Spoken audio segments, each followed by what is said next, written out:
नमस्कार दोस्तों, मैं हूं रवि कुमार और आप देख रहे हैं रेलवे डिपार्टमेंटल यूट्यूब चैनल। पिछले वीडियो में हम लोग 250 तक के क्वेश्चन को देख चुके थे, तो उसके आगे आज हम लोग देखेंगे।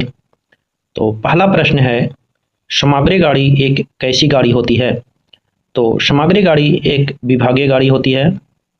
अगला प्रश्न है, सैनिक गाड़ी कैसी गाड़ी होती है? तो सैनिक गाड़ी एक यात्री गाड़ी होती है। अगला प्रश्न है, सामग्री गाड़ी का इंचार्ज कौन होता है? तो इसका इंचार्ज इंजीनियरिंग पद की जो इंचार्ज होता है वही इसका इंचार्ज होता है। अगला प्रश्न है, एक खंभे पर एक से अधिक शंट सिग्नल होने पर सबसे ऊपर वाला किस लाइन के लिए लगा होता है? तो शंट सिग्नल जो सबसे ऊपर में होता है वो बाएं लाइन के लिए होता है। तो उसी क्रम में सभी एक से अधिक शंट सिग्नल लगा हो तो वो बाएं से उसको दर्शाया जाता है। अगला प्रश्न है, शंटिंग के दौरान शंट सिग्नल को ऑन स्थिति में पार करने का उल्लेख किस अथॉरिटी पर किया जाता है? तो शंट सिग्नल के लिए T806 अथॉरिटी दिया जाता है। अगला प्रश्न है, शंटिंग की अधिकतम गति कितनी होती है? तो शंटिंग की अधिकतम गति 15 किलोमीटर प्रति घंटा होती है। अगला प्रश्न है, सवारी गाड़ी की शंटिंग की अधिकतम गति कितनी होती है? तो सवारी गाड़ी की भी 15 किलोमीटर प्रति घंटा होती है। अगला प्रश्न है, जिन सिग्नलों का प्रयोग नहीं किया जाता है उन पर लकड़ियों से बनी पट्टियां लगाई जाती है। तो उन पर क्रॉस पट्टियां लगाई जाती है। अगला प्रश्न है, सवारी गाड़ी में इंजन को लोड पर लेने से पहले कितने मीटर पहले रुका जाएगा? तो सवारी गाड़ी है तो वो उसे 20 मीटर पहले रोका जाएगा। अगला प्रश्न है, डिस्टेंस सिग्नल की न्यूनतम दृश्यता दूरी कितने मीटर होती है? तो डिस्टेंस सिग्नल की न्यूनतम दृश्यता दूरी 400 मीटर होती है। अगला प्रश्न है, इनर डिस्टेंस सिग्नल की न्यूनतम दृश्यता दूरी कितनी होती है? तो इनर डिस्टेंस का 200 मीटर होता है।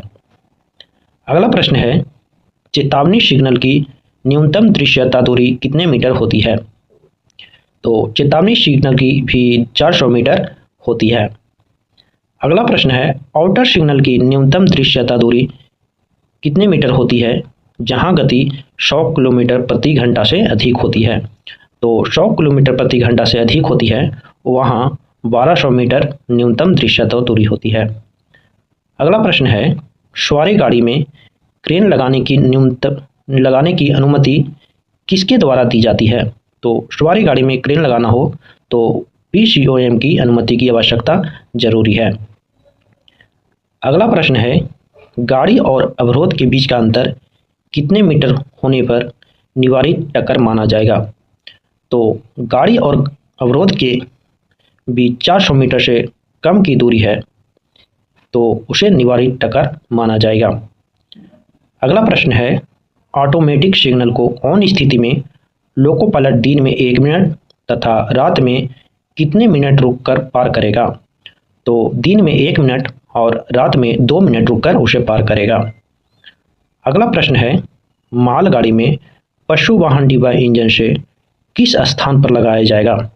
तो पशु वाहन डिब्बा है तो उसे इंजन से दूसरे स्थान पर लगाया जाएगा। अगला प्रश्न है, बिना ब्रेक यान की मालगाड़ी चलाने की अनुमति किसके द्वारा दी जाती है? तो यदि बिना ब्रेक यान की मालगाड़ी चलाना हो तो वो उसे सीनियरडीओम की अनुमति दी जाती है। अगला प्रश्न है, क्षतिग्रस्त वाहन मालगाड़ी में किस स्थान पर लगाया जाएगा? तो यदि क्षतिग्रस्त मालगाड़ी है तो उसे ब्रेक यान के बाद लगाया जाएगा। अगला प्रश्न है, इकहरी लाइन पर संपूर्ण संचार व्यवस्था भंग होने के दौरान लाइन क्लियर टिकट अप दिशा के लिए क्या होगा? तो TC 1425 ये अप लाइन के लिए होता है और डाउन लाइन के लिए TD 1425 होता है। अगला प्रश्न है, गाड़ी पूर्ण आगमन रजिस्टर का क्रमांक कितना होता है? तो पूर्ण आगमन गाड़ी रजिस्टर का क्रमांक T1410 यानी ऑप्शन बी इसका सही है। अगला प्रश्न है, सत्कर्ता आदेश अस्थायी गति प्रतिबंध की जानकारी हेतु कौन सी अधिकार पत्र दिया जाता है? तो T409 इसके लिए दिया जाता है, जिस पर सभी अस्थायी गति प्रतिबंध की जानकारी उसमें दी जाती है। अगला प्रश्न है, रिमाइंडर सत्कर्ता आदेश पुशबैक के दौरान किसे कौन सी अधिकार पत्र दी जाती है? तो रिमाइंडर सत्कर्ता आदेश TV409 पुशबैक के दौरान दिया जाता है। अगला प्रश्न है, कुछ नहीं सत्कर्ता आदेश जब सेक्शन में कोई भी अस्थायी गति प्रतिबंध न हो तो कौन सी अधिकार पत्र दिया जाता है? तो उसके लिए TA409 दिया जाएगा। अगला प्रश्न है, अवरोधित ब्लॉक सेक्शन में सहायता इंजन गाड़ी भेजने हेतु कौन सा अधिकार पत्र दिया जाएगा? तो सहायता इंजन के लिए TA602 अधिकार पत्र दिया जाता है। अगला प्रश्न है, टेस्टिंग करने के बाद पटाखे का प्रयोग ब्रांच लाइन पर कितने वर्ष तक कर सकते हैं? तो टेस्टिंग करने के बाद उसे 1 वर्ष तक प्रयोग किया जा सकता है। अगला प्रश्न है, TSL संचालन के दौरान गति गलत लाइन से जाने वाली दूसरी गाड़ी की गति किस गति से चलाई जाती है? तो दूसरी गाड़ी की गति समान होगी और पहली गाड़ी की गति 25 किलोमीटर प्रति घंटा होगी। और TSL के दौरान यदि गलत लाइन से गाड़ी जा रही है तो वो फ्लैशर लाइट को जलाते हुए जाएगी और बार बार खतरे की सीटी बजाती हुई जाएगी। अगला प्रश्न है, शंटिंग संचालक के दौरान खराब शंट सिग्नल को ऑन स्थिति में पार करने हेतु अधिकार पत्र दिया जाता है। तो शंटिंग के दौरान यदि शंट सिग्नल ऑन स्थिति में है या तो शंटिंग करना हो तो T806 ही दिया जाता है। अगला प्रश्न है, बिना सिग्नल वाली लाइन से गाड़ी चलाने हेतु कौन सा अधिकार पत्र दिया जाता है? तो बिना सिग्नल वाली लाइन से गाड़ी चलाना हो तो T511 दिया जाएगा। अगला प्रश्न है, गोलाई के कारण मुख्य सिग्नल की दृश्यता बाधित होने पर कौन सा सिग्नल लगाया जाता है? तो उस जगह रिपीटिंग सिग्नल लगाया जाता है। अगला प्रश्न है, प्रस्थान स्टेशन से सवारी गाड़ी चलाते समय ब्रेक पावर का परसेंटेज कितना होना चाहिए? तो प्रस्थान स्टेशन से सवारी गाड़ी यदि चला रहे हैं तो उसमें 100% ब्रेक पावर होना चाहिए। अगला प्रश्न है, ब्लॉक सेक्शन से अधूरे लोड को अगले स्टेशन ले जाने के लिए गार्ड द्वारा लोको पायलट को कौन सा अधिकार पत्र दिया जाएगा? तो ब्लॉक सेक्शन में अधूरे लोड को ले जाना है तो उसमें गार्ड T609 लोको पायलट को देगा। अगला प्रश्न है, घाट सेक्शन में सत्कर्ता संकेतक तथा गति संकेतक के बीच की दूरी कितने मीटर होती है? तो यदि घाट सेक्शन है तो उस जगह 930 मीटर की दूरी होगी।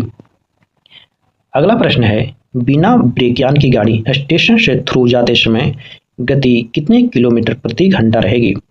तो यदि बिना ब्रेकयान का गाड़ी है तो उसकी गति समान होगी। अगला प्रश्न है, रिपीटिंग सिग्नल पर क्या लिखा जाता है?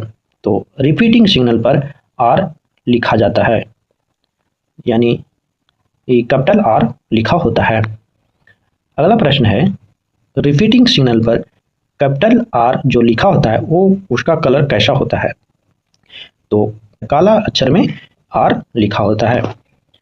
अगला प्रश्न है, सिग्नल कितने प्रकार के होते हैं? तो सिग्नल 4 प्रकार के होते हैं।